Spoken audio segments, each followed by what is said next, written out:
Assalamualaikum warahmatullahi wabarakatuh. Perkenalkan, nama saya Yanhar Alfiralji dan rekan-rekan saya ada Chania Mustika Sundalusia, ada Muhammad Alif Maulana Arkan, dan Tasya Lulu Armina Widyastuti. Nah, jadi pada kesempatan kali ini kita akan mengoverview dari materi BPMN. Nah, oke, kita lanjut saja. Nah, yang pertama kita dimulai dari pengertian bisnis proses. Jadi, proses bisnis adalah kumpulan dari tugas atau aktivitas yang terstruktur yang dapat menghasilkan layanan atau produk tertentu. Nah, selanjutnya terdapat dari fungsi dari BPMN. Nah, jadi BPMN ini memiliki fungsi yang pertama menangkap proses. Jadi, menangkap proses itu merepresentasikan struktural yang menggambarkan aktivitas di proses tersebut serta keterkaitan antar elemennya. Selanjutnya ada mewakili suatu proses. Jadi mewakili suatu proses ini maksudnya jadi untuk mengevaluasi kinerja dan menjadi acuan dalam perbaikan proses. Terus selanjutnya yang terakhir ada acuan implementasi proses. Jadi acuan implementasi proses ini bisa menjadi dasar mengimplementasikan tata kelola organisasi. Sekarang kita akan masuk ke kelebihan BPMN. Jadi BPMN ini mempunyai kelebihan yang pertama dapat menggambarkan keseluruhan proses dalam suatu diagram sederhana sehingga representasi proses bisnis relatif dan lebih cepat dipahami. Terus ada mampu memodelkan aliran pesan dan mampu memodelkan aliran proses secara sekuensial dari kejadian awal sampai kejadian akhir. Nah, tadi terdapat kelebihan, sekarang terdapat kekurangan dari BPMN. Jadi kekurangan BPMN itu simbol-simbol pada BPMN terlalu complicated untuk diimplementasikan pada real transaksi di industri.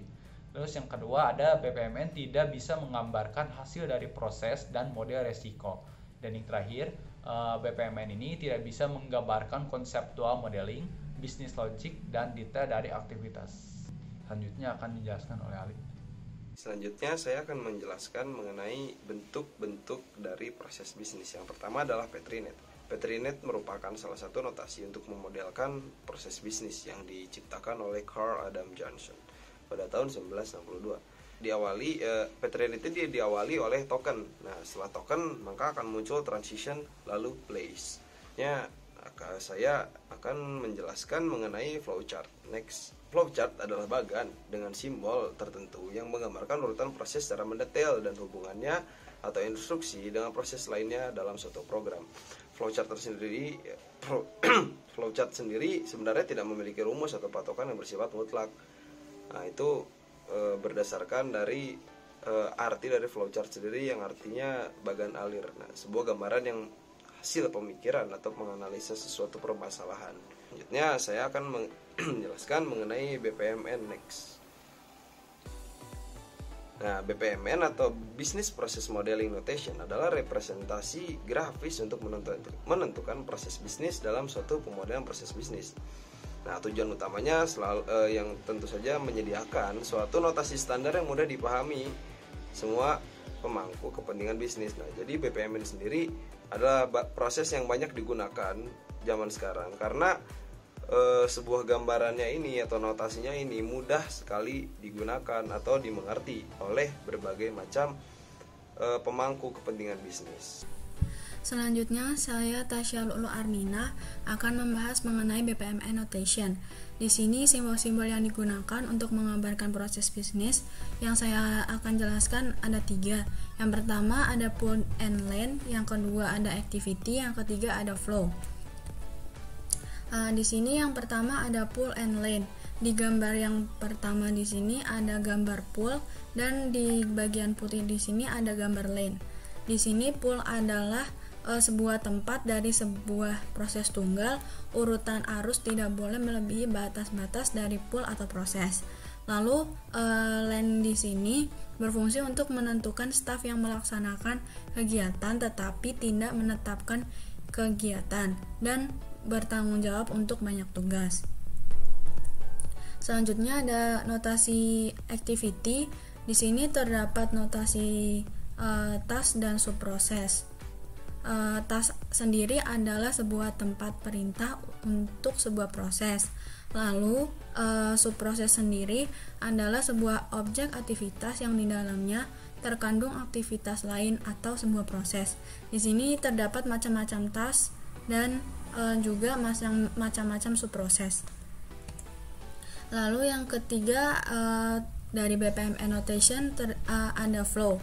Di sini ada 3 flow yang akan kita jelaskan, yakni yang pertama sequence flow, yang kedua message flow, dan yang ketiga ada association. Pertama, sequence flow adalah sebuah urutan arus yang digunakan untuk menunjukkan urutan pada kegiatan yang akan dilakukan dalam proses. Yang kedua ada message flow, adalah sebuah aliran pesan yang digunakan untuk menunjukkan aliran pesan antara dua peserta yang siap untuk mengirim dan menerima mereka. Lalu yang ketiga di sini ada association, association di sini digunakan untuk menghubungkan informasi dan artefak dengan garis elemen grafis BPMN. Sekian dari saya, bisa dilanjutkan.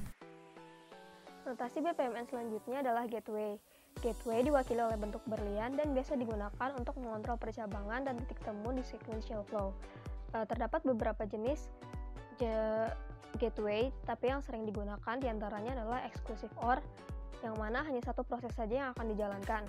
And parallel, seluruh proses akan dijalankan, dan inclusive OR, hanya satu, sebagian, atau keseluruhan proses akan dijalankan.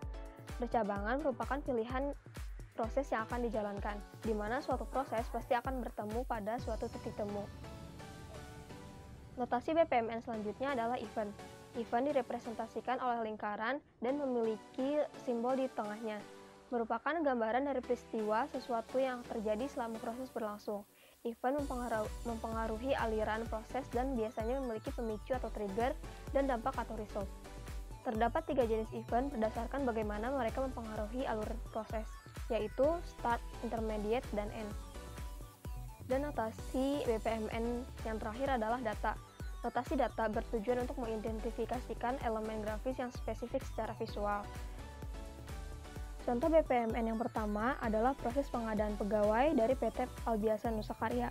Proses ini diawali dengan pengisian form pengadaan pegawai oleh divisi unit terkait yang membutuhkan tambahan SDM. Form yang sudah diisi langsung terintegrasikan dengan modul talent management system, sehingga ahli pemula analisis dan seleksi jabatan akan memvalidasi form tersebut. Setelah divalidasi, form akan dianalisis dengan WLA atau workload analysis, yang mana hasilnya akan diberikan feedback oleh ahli pemula tenaga kerja dan seleksi. Nantinya, hasil feedback tersebut akan ditinjau kembali oleh divisi yang mengajukan form. Apakah mereka memang memerlukan tambahan SDM atau tidak? Jika memang membutuhkan tambahan SDM, ahli muda analisis jabatan akan menetapkan kebutuhan pegawai, dan keputusan tersebut akan di-approve oleh ahli muda perencanaan tenaga kerja dan seleksi. Setelah itu, ahli muda analisis jabatan akan melakukan koordinasi dengan divisi tersebut. Setelah dilakukan koordinasi, manajemen talenta mulai menetapkan anggaran pada RKAP. Nantinya, ahli pemuda analisis jabatan akan menyelaraskan permintaan pegawai dengan SDM RKAP. Setelah itu, ahli muda analisis dan seleksi jabatan akan melaksanakan perencanaan proses pegawai. Apakah divisi tersebut akan melakukan rotasi atau rekrutmen pegawai baru? Setelah keputusan tersebut dibuat, maka akan langsung dikoordinasikan dengan ahli pemula. Oke, selanjutnya ke proses pelatihan pegawai dimulai dari notasi start, lalu mempersiapkan diktat sesuai jadwal. Selanjutnya ada percabangan, ada 2 case, mengajukan surat perizinan dan menyelaraskan outline diktat dengan SPK internal. Akan menghasilkan data objek surat perizinan. Lalu akan dianalisa diktatnya apakah sesuai dengan pengembangan SDM. Jika tidak sesuai, jika perizinannya ditolak, maka membuat surat penolakan, dan jika perizinan diterima, maka membuat surat perintah pelaksanaan. Nah, setelah itu menyelenggarakan diktat. Setelah itu melakukan absensi pegawai. Jika pegawai tidak hadir, maka diimbau untuk pengumpulan surat keterangan. Jika surat keterangan ada, maka menghimbau untuk pengumpulan, dan jika surat keterangan tidak ada, maka mendapat sanksi yang berlaku. Setelah itu mendapatkan keterangan. Nah, selanjutnya di case kedua, jika hadir, maka pegawai diimbau untuk sharing knowledge menggunakan aplikasi. Setelah itu membuat sertifikat, dan setelah itu penyerahan sertifikat. Maka proses bisnisnya berakhir di notasi N yang merah ini. Perkenalkan, saya Tasya Lulu Armina. Di sini saya akan menjelaskan diagram BPMN dari proses rotasi pegawai. Yang pertama, di sini saya menggunakan notasi start, Yang kedua, di sini saya menggunakan notasi task sebagai prosesnya. Lalu di sini berisi data objek, yakni ada mutasi pegawai dan surat penolakan. Lalu di sini ada BPMN gateway, yakni inclusive OR, yang bertujuan untuk memilih satu atau keduanya. Lalu di sini ada notasi paralel, yakni untuk memilih kedua-duanya. Lalu kita lanjut lagi, di sini ada notasi exclusive OR, yakni untuk memilih salah satu, dan jika tidak memilih satunya akan kembali ke tas sebelumnya. Dan yang terakhir di sini ada notasi end, yakni mengakhiri proses, dan juga di sini ada data store yang berisi data-data dari semua proses yang terjadi. Sekian dari saya. Elemen yang saya buat tidak mengalami banyak perubahan dari flowchart yang sebelumnya telah tersedia, karena seluruh notasi atau proses telah sesuai dan sangat menguntungkan bagi seluruh aspek dan sudah sangat simpel. Nah, akan tetapi ada beberapa notasi yang saya revisi, yaitu beberapa keterangan penting seperti dokumen yang telah dibuat, dokumen keluar, lalu dokumen yang digunakan. Itu belum ada di workflow yang sebelumnya. Nah, selanjutnya kita akan masuk ke contoh pembuatan BPMN sederhana menggunakan aplikasi yang bernama Jagi. Jadi ini merupakan tampilan awal dari ketika kita membuka aplikasi yang bernama Jagi.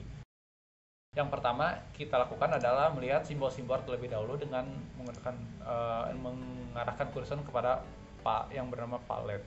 Nah, seperti kita lihat di sini terdapat simbol-simbol BPMN. Nah, oke, langsung saja. Berarti seperti biasa yang kita membuat BPMN, hal yang pertama kita lakukan adalah membuat notasi start terlebih dahulu.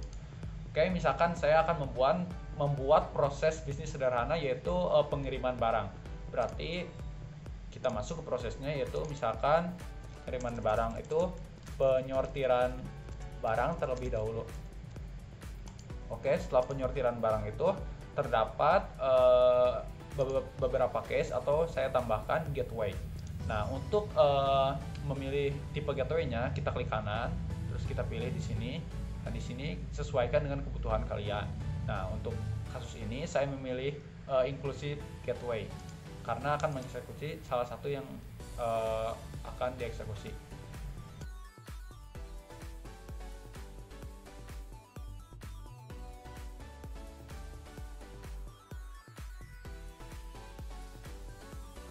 Nah, misalkan kita kasih keterangan terlebih dahulu di garis ini, misalkan di sini itu barang rusak.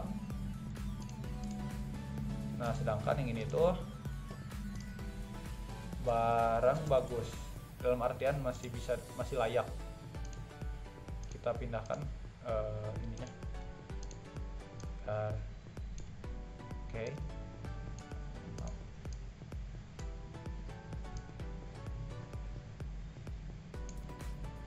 Nah, misalkan di sini kondisinya itu jika barang rusak, maka barang akan direturn. Nah, sedangkan jika barang tersebut bagus, barang dimasukkan ke dalam mobil. Nah, karena ini proses pemodelan bisnis sederhana, saya akan menggambarkannya secara garis besar saja. Jadi, misalkan setelah barang dimasukkan ke dalam mobil itu, barang akan dikirim. Nah, setelah dikirim, misalkan saya sudahi saja proses bisnisnya dengan simbol N. Oke. Nah, setelah barang diretur, setelah barang diretur, maka proses bisnisnya selesai. Jadi kita sambungkan saja ke notasi N. Nah, mungkin sekian dari kelompok kami. Mohon maaf apabila ada kesalahan. Terima kasih. Wassalamualaikum warahmatullahi wabarakatuh.